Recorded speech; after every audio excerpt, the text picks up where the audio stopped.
नमस्कार, मैं हूं अनुज शर्मा और आप सभी देख रहे हैं टीवी 9 भारतवर्ष।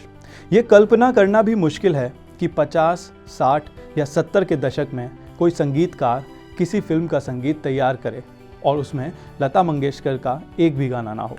लेकिन ये सच है, संगीतकार ओपी नायर ने ऐसा ही किया था।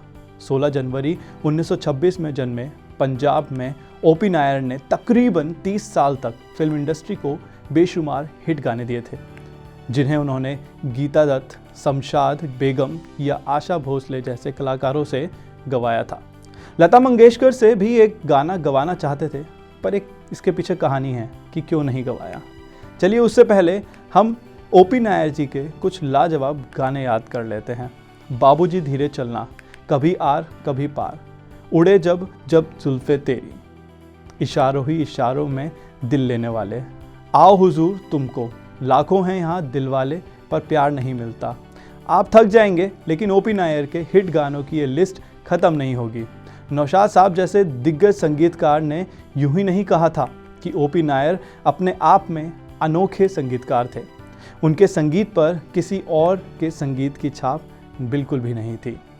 चलिए अब आपको बताते हैं वो कहानी जिसकी वजह से ओपी नायर ने लता मंगेशकर को गाना गाने का मौका नहीं दिया।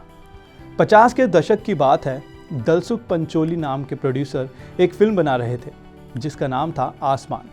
यह ओपी नायर के करियर का बिल्कुल शुरुआती दौर था। लता जी उस वक्त बड़ी गायिकाओं में शुमार हो चुकी थी। ओपी नायर ने भी उन्हें अपना एक गाना गाने के लिए संपर्क किया। लता जी तैयार हो गई, कॉन्ट्रैक्ट भी तैयार हो गया। लेकिन गाने की रिकॉर्डिंग से 3-4 दिन पहले लता जी ने गाने की रिकॉर्डिंग की तारीख को आगे बढ़ाने की रिक्वेस्ट की। ओपी नायर इसके लिए तैयार नहीं हुए। उन्होंने गुस्से में आकर वो गाना उस दौर की दूसरी बड़ी गायिका राजकुमारी जी से गवा दिया। बस यहीं से बात बढ़ गई। लता जी ने भी तय कर लिया कि वो ओपी नायर के संगीत निर्देशन में कभी गाएंगी ही नहीं।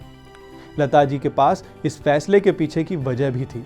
वो कहती थी कि जिस संगीतकार को अपने गायक की सेहत की फिक्र ना हो, जो सिर्फ अपने अनुशासन पर अड़ा रहे, उसके साथ क्यों काम करना। लता जी ने एक इंटरव्यू में बताया था कि दरअसल उन दिनों उन्हें साइनस की दिक्कत थी और इसलिए उन्होंने ओपी नायर से रिकॉर्डिंग की तारीख बदलने की रिक्वेस्ट की थी, जो ओपी नायर ने नहीं मानी। म्यूज़िक इंडस्ट्री में ये एक बड़े विवाद के तौर पर हमेशा देखा गया। गायिका राजकुमारी ने भी बाद में ये बयान दिया था कि उन्हें नहीं पता कि ओपी नायर ने वो गाना उनसे क्यों गवाया। वो गाना था मेरी निंदिया चुराए गओ। चलिए अब जानते हैं कि इस लड़ाई को सुलझाने की कोशिश किसने की। मजरूह सुल्तानी बड़े लेखक थे। जिस दौर में ओपी नायर और लता जी का विवाद हुआ, उस दौर में वो फिल्मों में बहुत गाने लिखा करते थे। उनकी बड़ी इज्जत थी। मजरूह सुल्तानपुरी को जब ओपी नायर और लता मंगेशकर के बीच विवाद की खबर मिली तो वो परेशान हो गए।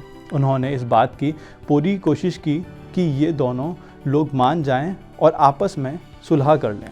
शायद उनकी भी ये ख्वाहिश रही होगी कि दोनों काबिल लोगों को एक साथ काम करना चाहिए, लेकिन ना तो लता जी मानी और ना ही ओपी नायर माने। ऐसा शायद इसलिए हुआ होगा क्योंकि लता जी और ओपी नायर दोनों एक दूसरे के बिना ही कामयाब थे। उम्मीद है कि ये किस्सा आपको पसंद आया होगा। इस वीडियो पर अपनी राय हमें कमेंट बॉक्स में ज़रूर बताइएगा। देश और दुनिया की तमाम खबरों को जानने के लिए बने रहें टीवी 9 भारतवर्ष के साथ।